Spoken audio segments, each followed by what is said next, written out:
Hi there, I'm Paxton Swisher with the College Democrats of North Texas. Today I have with me Jordan Villareal. I'm a college Democrat, the new president coming in, political science student and junior at the University of North Texas. And welcome to our first YouTube video during the summer. Woo, woo, woo. Mind turning on for us the green screen?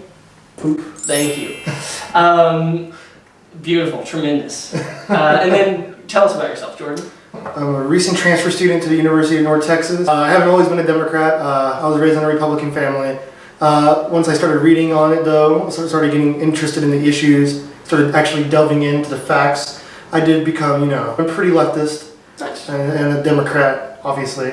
We're both Democrats. So let's jump on into it. We're starting out globally.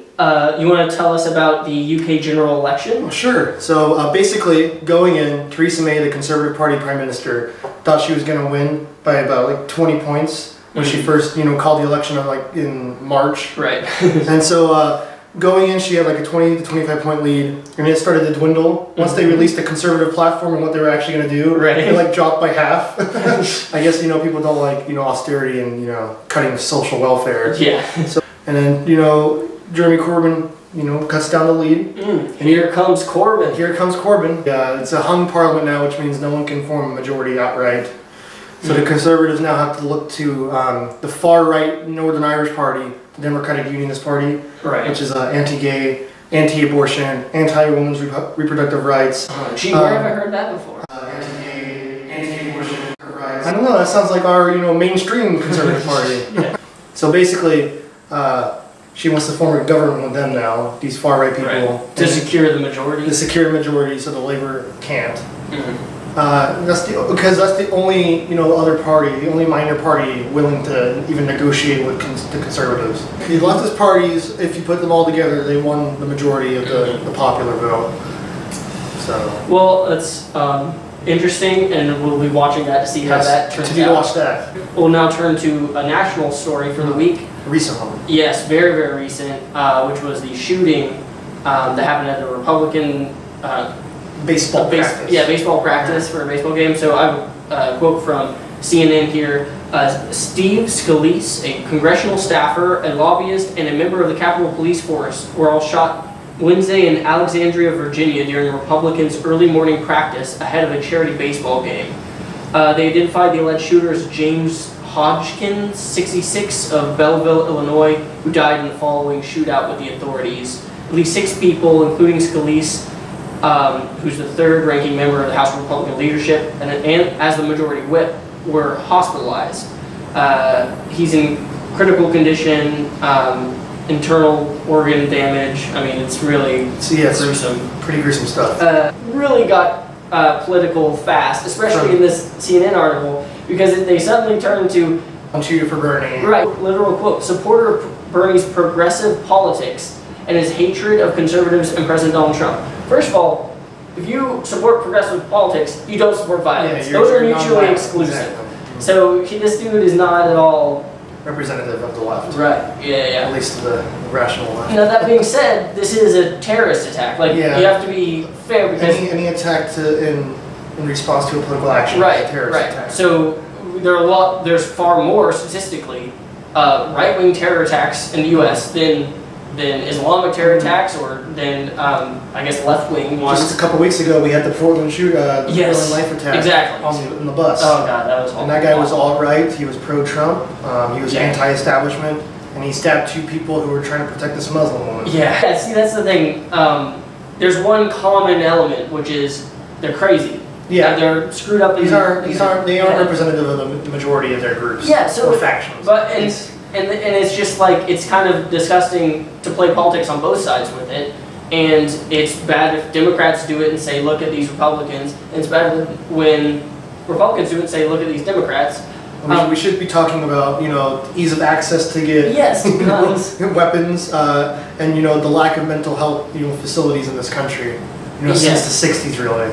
Right, and I'm looking at some of the other things they talk about, and he'd had other problems with the police before, other violence. Anyone who does that, they don't represent Bernie Sanders or any progressive. It's not just policies. Republicans trying to point Yeah. the finger at Bernie.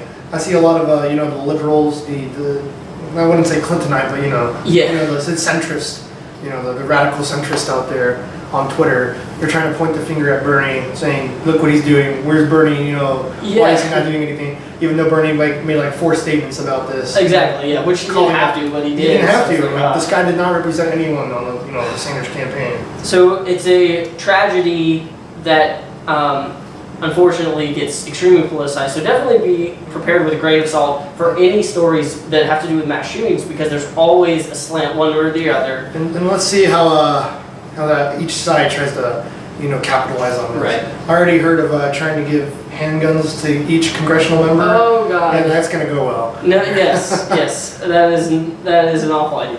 I'll just round out the story with a quote. Representative Chris Collins, a Republican from New York, saying, "I can only hope the Democrats do tone down their rhetoric.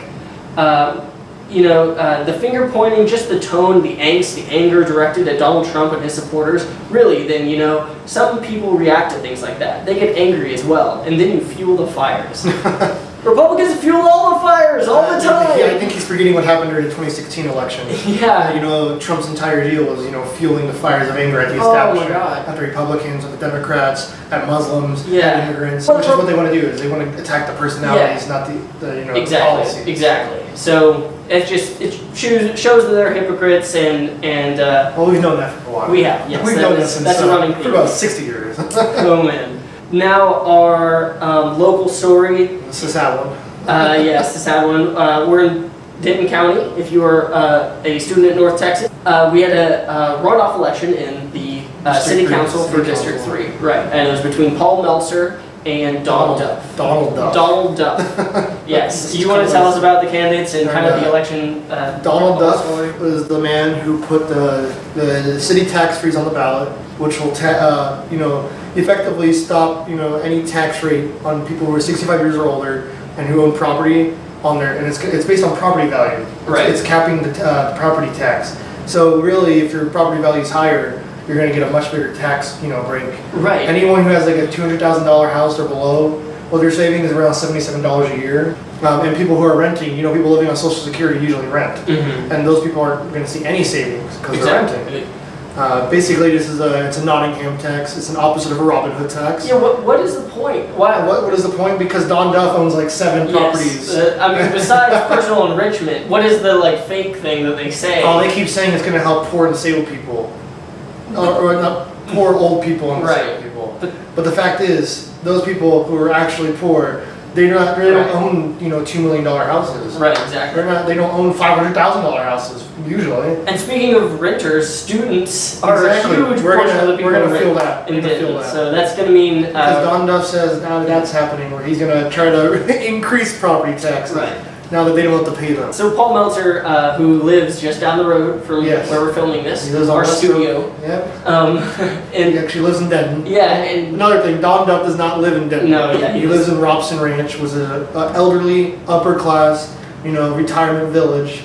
They have all within a country club. within a country club. Yeah. They don't leave. He's never gone to Denton after when the runoff was announced. Should be in Argyle, but because of gerrymandering, is for some reason part Denton. So you essentially have to drive down 35 for about 20 minutes before. It's a 20-minute drive from here. Yeah. In my opinion, the reason they do it is because District 3 is mostly students and poor, underprivileged people, and they want to dilute that vote. They want to, So we both volunteered for the Paul Meltzer campaign. Now, he was definitely more toward our views. Yeah. He wasn't he wasn't a Bernie. But he wasn't progressive. Definitely Democrat. left of center. Definitely. And by far the best choice, in our opinion, for District 3. More people volunteering and so much more of a community presence. Donald Duff had to pay volunteers. He did. He had to pay, block walkers. Now that being said, everyone from the place where he lived in Robson Ranch, and this has historically been the case, is that they vote just for the candidate from Robson Ranch. which is understandable. It's hard to blame them for voting for someone who lives there, because if they want someone to represent them, that's the better. Exactly. Now, An interesting thing though is that Paul Meltzer, surprisingly, He got 20% of the vote, which That's is about right. 350 voters. 20% from Rogues and Ranch. From Robson Ranch, Yeah. which is impressive because no other candidate in history, up against a Robson Ranch candidate, Right. got that much from Robson Ranch. Which shows that, like, He actually did try. yeah, well, he tried, and also he was like, community efforts work. Unfortunately, this time it was a narrow loss, 52 votes. and Out of like 2,700. from the promises that Don Duff's made about what he wants to do as a District 3 City Council member, it does not look well, or our outlook for the future doesn't look well. But hey, Grim. maybe we can keep on him and convince him to do some. We'll turn him a communist yet. Yeah, or at least like get him to not do some of the more. Like raising your property taxes. Yeah. Now that they don't have to pay them. Oh my God, yeah, yeah, exactly. It's not even a conservative viewpoint. That's like an aristocratic So viewpoint. yeah, It's like, tell me more about that because he's yeah, talking he called the city councilor Sarah Bagari, and he told her, now that I'm we're gonna raise taxes now. He's pretty much pissed off at Denton. Right. He doesn't go to Denton. He calls himself. He says I'll visit Denton occasionally to get their feedback, even though the majority of his district is Denton.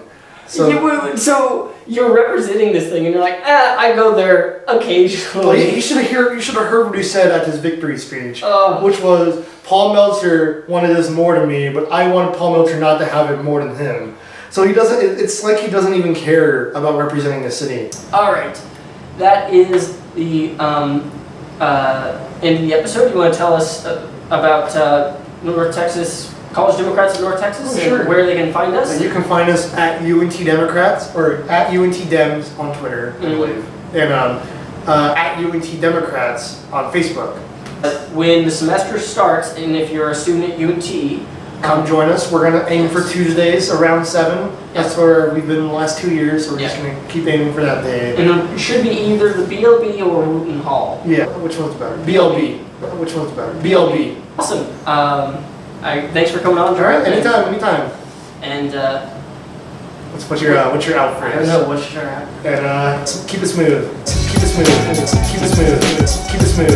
Keep it smooth. Cut this out. College Democrats of North Texas. Out. Out. Okay. You'll work on it. All right.